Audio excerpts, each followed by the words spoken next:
Hey everybody, welcome to the Jimmy Dore Show. I'm here with Ron Placone and the Miserable Liberal. I'm miserable. Hello. And we're talking about the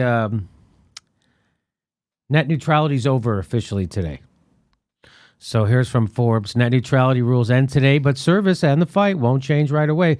So here's what it means according to Forbes. Under net neutrality, internet service providers, ISPs, treated all the data the same.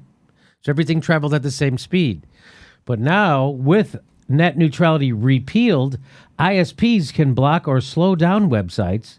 ISPs can also charge more to view selected sites. ISPs, again, are the people who bring you they're your cable company, your internet company. ISPs must notify the public directly or through the FCC when they block or slow down sites or charge higher fees. They must notify. Must notify the FCC. And you know there's a person at the FCC just waiting for those notifications. Where are those notifications of them throttling people? We're going to immediately snap into action and do nothing. But we know. But we know about it. It's just a letter you get in the mail, and it's just a higher bill with like an imprint of a middle finger. That's your notification.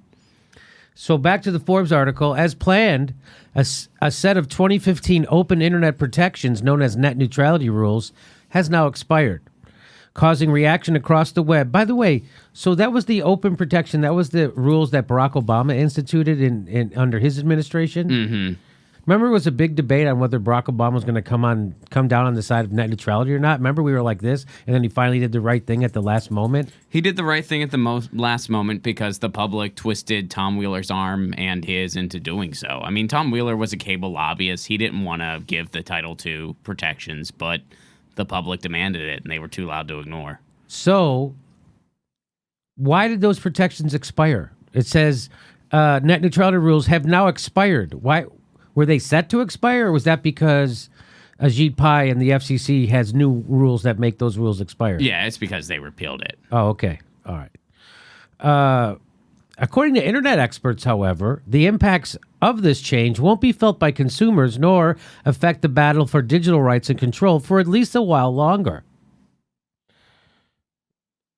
In a statement last month, Chairman of the FCC, Ajit Pai, commented, quote, now on June 11th, these unnecessary and harmful internet regulations.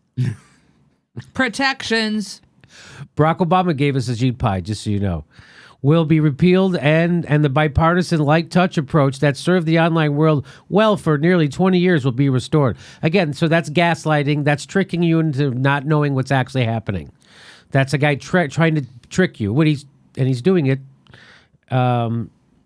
That whole thing of the light touch approach that we used for 20 years to the internet, what Barack Obama did was codify that light touch, meaning and put it into laws saying, oh, you can't, you have to have net neutrality, which is the light touch everyone wants except internet providers because they want to be able to charge you more money. Mm-hmm. Yeah, the internet operated under net neutrality rules that just were not cemented for years and years and years. And then finally, when the ISPs, internet service providers, took it to court, they won because we didn't have Title II protections. Right. But the FCC did the right thing. And then gave us Title II. Yeah. So what Title II protection, so that's what Barack Obama did. He made the internet a utility. Mm-hmm. And that's what that Title II protection means. Yes. Okay. So thousands of small and large businesses, public figures, popular websites, and public advocacy organizations have also argued that without protections. So here, again, I would have to say to Gary Kasparov that here's the complete will of the people being overruled.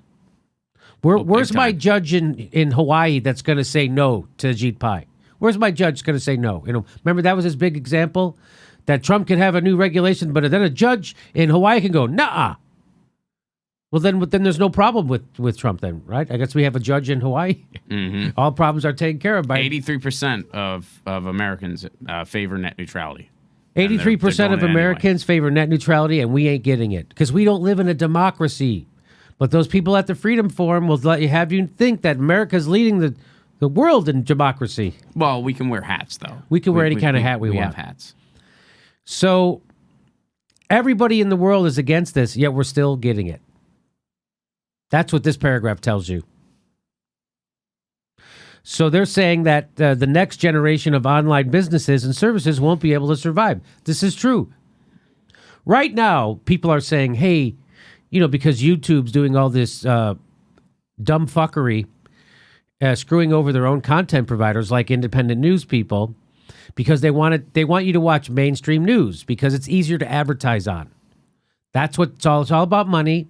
And so they're doing the modern day version of censorship, which is the corporate state, which is, as Chris Hedges talks about, we are living in an inverted totalitarian state where we don't have a demagogue as our ruler. We have the nameless, faceless corporate state.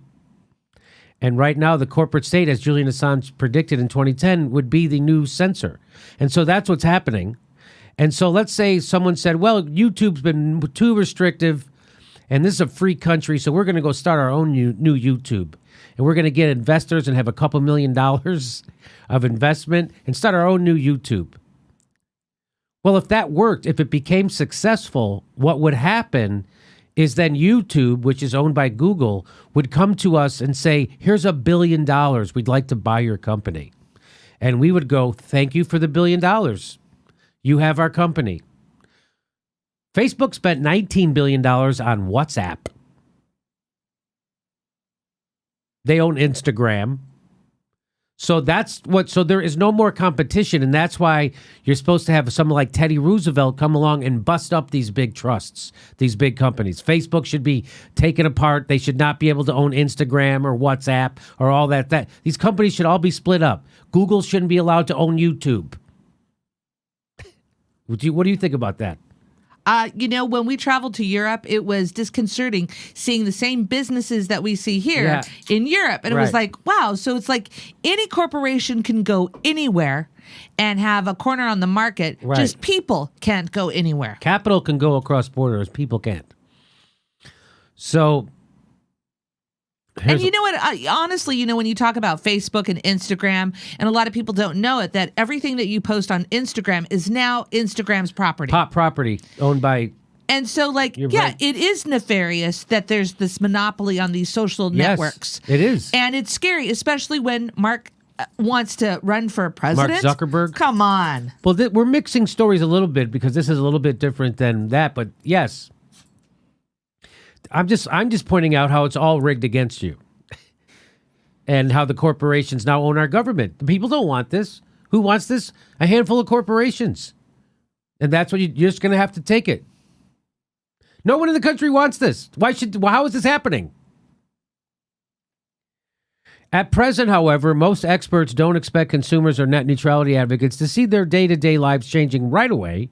Legal battles over such protections are ongoing at both the federal and state levels, and ISPs are likely still waiting for all the chips to fall before making noticeable internal changes. Okay, well, I don't see any, the Democrats are in bed with the same people. Just letting you know. The reason why this is happening is because the Democrats are in bed with the same people. And I don't hear the Democrats screaming about this. Do you? Do you hear about it? Well, they're saying something, but that's because we have some unlikely bedfellows here. I mean, you mentioned Google, and a lot of them favor net neutrality. Do they favor net neutrality because of the reasons that citizens do? No, they favor net neutrality because it benefits their current business model. Right. If we lose net neutrality, they'll just open their pocketbooks a little bit more and be fine. They don't want to do it, but that's what would happen at the end of the day. What it means for everybody else... say that YouTube competitor comes along, they don't have a chance in hell because they're not going to be able to pay to have their videos load fast enough. Mm-hmm. Right. So not only will YouTube then absorb the new YouTube, but what they can do, the internet providers could throttle YouTube and say you have to pay more money for your bandwidth. Mm-hmm. And you either pay it or you go out of business. And so that's where, and so this is what they're talking about. It's going to crush small, the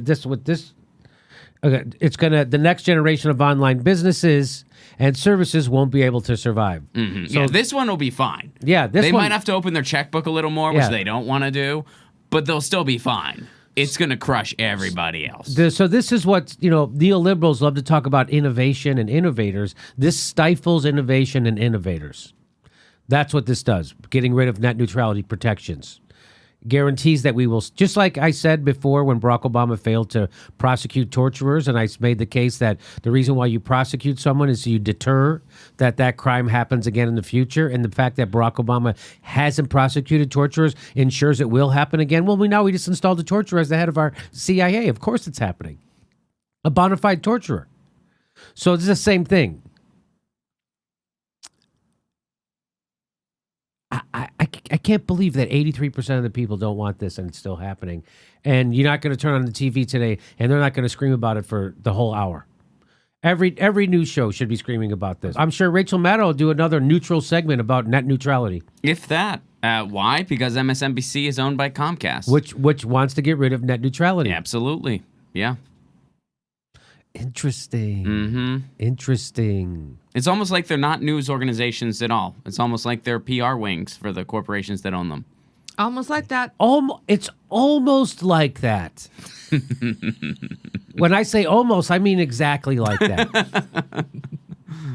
I mean, definitionally, that is what they are. That's what I mean. That's what we mean.